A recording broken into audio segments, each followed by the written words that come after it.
Hi guys, welcome to Jeanette and Her Puzzles. Today I'm going to be reviewing all the puzzle brands I've done in 2022. So I'm going to divide today's video into 4 sections. So I've got the bad brands, which are basically like the ones that've got really bad quality or a lot of misfits and, things that make the puzzle really difficult to put together. And then I've got the just normal brands like, your average puzzle brand that is neither really good or really bad. And then I've got the good brands, which are more than average puzzles. And then I've got the I've got the fantastic brands, which are basically the ones that have something extra that makes them stand out a little bit more from just being a good brand. And this is basically just going to be evaluation of all the puzzle brands of the puzzles that I've done in 2022. And that's just my humble opinion. So yeah, I don't know if any of you are going to agree with me, but that's just something that, sometimes it's a bit hard to decide which puzzle brands are good and which ones are not, because with the majority of the brands that I'm going to be talking about today, I've just done one puzzle. So maybe I was just really unlucky and I got the bad batch, or maybe I was just so lucky and I got the good one. So this is just going to be based on the puzzles that I've done. And before we move on to the first section of today's video, which are the bad brands, I just wanted to show you the new addition to my background, because I think it's highly appropriate for the time of the year. I wanted to wait until 23rd of December, which is the official winter, but based on the fact that we've got -7 degrees today and snow, I thought it's only appropriate to do it today. I think it's time to move on to the bad brands now. And I've got 4 brands in this section, and I'm gonna start with the Playtime puzzle because there are all ribbon grit cut pieces. There is so many misfits, and also it's very thin. So when I was trying to put it together, it just wasn't working at all. So that's definitely not a sign of a good quality puzzle. The second on this section is the Pringles puzzle I have is from the YWOW brand. And obviously this Pringle collection was made for kids, well, I assume. So I wasn't really expecting that the quality would be something extraordinary, but I was still slightly disappointed when I opened it and I saw, well, the puzzle was really thin, and then the cut of the pieces was really weird and they were like all the same. It was just 2 different shapes. Obviously this one was really easy to assemble because it was only 50 pieces, but if this was a 1,000-piece puzzle, it would definitely end up being thrown out of the window.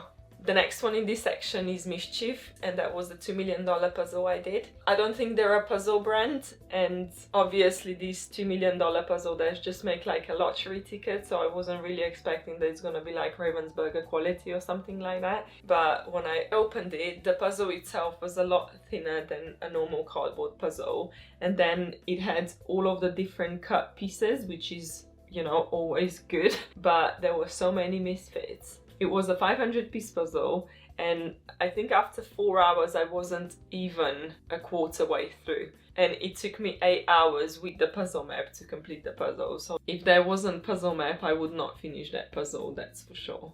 And the last brand in this section is not technically a bad brand because the assembly of the puzzle was really easy, but the quality of the pieces is not great. Like, there was no problems with misfits, we've got all different cuts, but it was just the way this puzzle was done, it just wasn't that good. Time to move on to your average puzzle brands, and I've got 8 in this section, so I'm just gonna start with the first one. And the first one on that list is gonna be Toy, which is basically the puzzle Dog Family I did. It was a 3D puzzle, and with this one the actual assembly wasn't hard.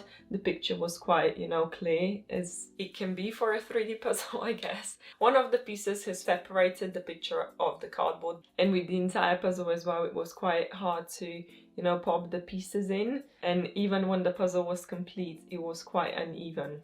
The next brand in this section is Cross Strategy Products, which is basically the Safari wooden puzzle that I did, and the assembly of the puzzle was quite easy. So with some of the pieces, then the top section started to separate a little bit, and also with the lighter pieces I noticed that it just started to change the color a little bit. The next brand in this section is Big Puzzled, and with this one is a little bit tricky because the puzzle I did is the Glenmore Haunting, and I have no idea how old this puzzle is because I found it in a charity shop like 5 years ago. So I'm not really sure if the quality is, you know, relevant to the one that we've got today. The one thing that makes this puzzle not stand out for me is basically the pieces are kind of the same. When you find one shape, all of the pieces are basically the same in this shape, if you know what I mean.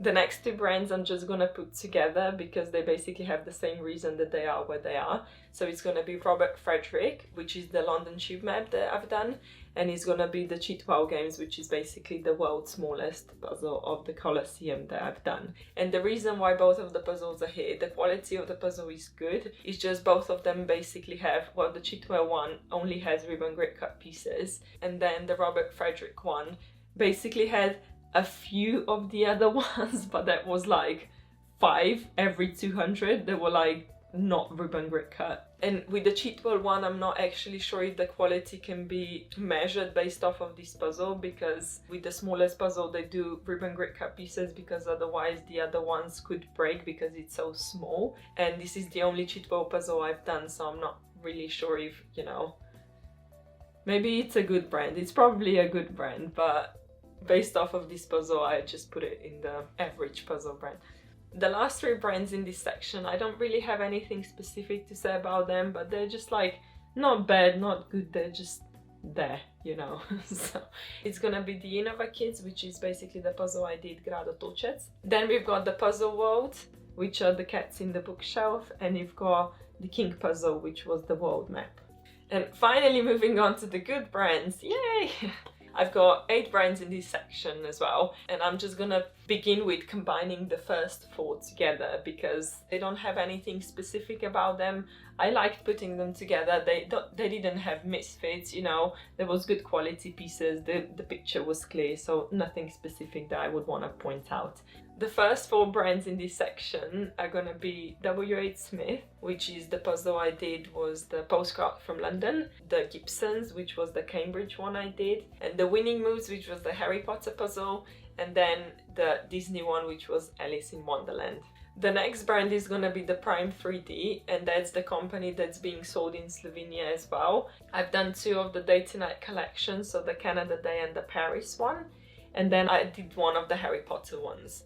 And with the 3D puzzle, it feels like the cardboard at the bottom was a bit thicker. So when I was putting the puzzle together, there wasn't like an even surface when the puzzle was finished. And with the Day to Night collection, they had all different cut pieces, and the pieces were different enough as well that you know where to place them. There was no misfits. But the one thing that I'm not gonna say worries me about this puzzle, because it doesn't, is just the one thing that makes it not a great quality, I think, is because it's got like a glossy finish. So I had to try quite a few pieces to fit it in the same place to find the right one. And when I was doing that, it started to happen that some of the glossy finish like started to scratch off a little bit. But that just happened with that Black Sky, because like I said, I've done it so many times. So the next 2 brands, again, I don't have a lot to say about them. I've done 2 puzzles of each brand. So the first brand is Schmidt Puzzle, and I've done Movies Forever and Fairy Tale Magic. And the second one is High Puzzle, and I've done We Want to Be Together and Stingray. Both of the brands, really good quality, all different cut pieces, you know, good picture, nothing special to say about them. I enjoyed all 4 puzzles. And the last brand in this section is Trefo, and I think this is one of the puzzles that we don't get in Slovenia, but I ordered them online and I've done 4 of their puzzles. One of them I found in the charity shop, which was the Moritzburg Palace, Germany, and then the 3 I ordered myself on Amazon, and it was the Funny Dog Portraits, Gradient, and the Spiral Puzzle, the Magic Bay one. All of the 3 puzzles are basically the new ones, so I know that what their quality is today. But then the Moritzburg Palace, which was basically some old puzzle, like even the box, it's old, and even then the puzzle quality was good. Moving on to the best section of today's video, which are basically fantastic brands.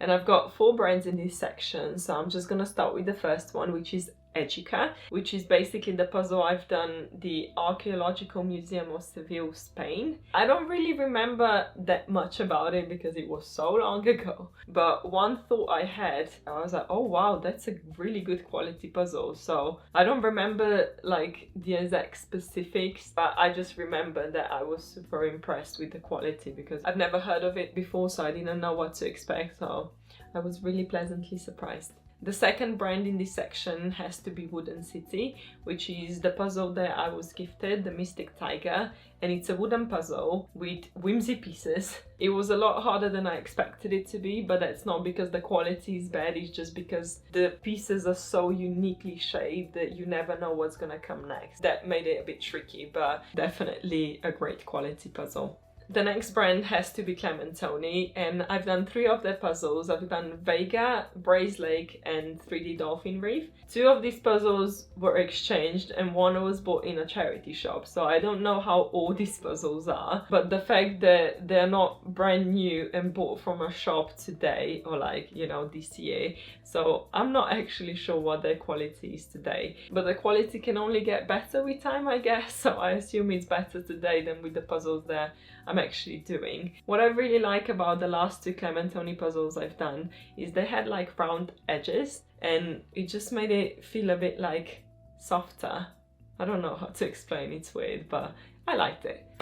And the winner for today has to be Ravensburger, because it's just one of the brands that you can just tell that they're a puzzle brand. Even if the picture is really difficult, like at the moment I'm doing the Woodland Deer and it's a lot more difficult than I expected it to be. But because the Ravensburger pieces are so specifically shaped, it's a lot easier to just find the right pieces. I think the last thing you want when doing a puzzle is that, you know, you need to try one piece so many times to find the one that is the right fit. And the Ravensburger puzzles I've done this year are Magical Student Harry Potter, An Evening Walk, Sweet Dreams, Windmill Country, Waldorf Astoria Hotel, London, Mixtape, Sweet Temptation, and Ayers Rock, Australia.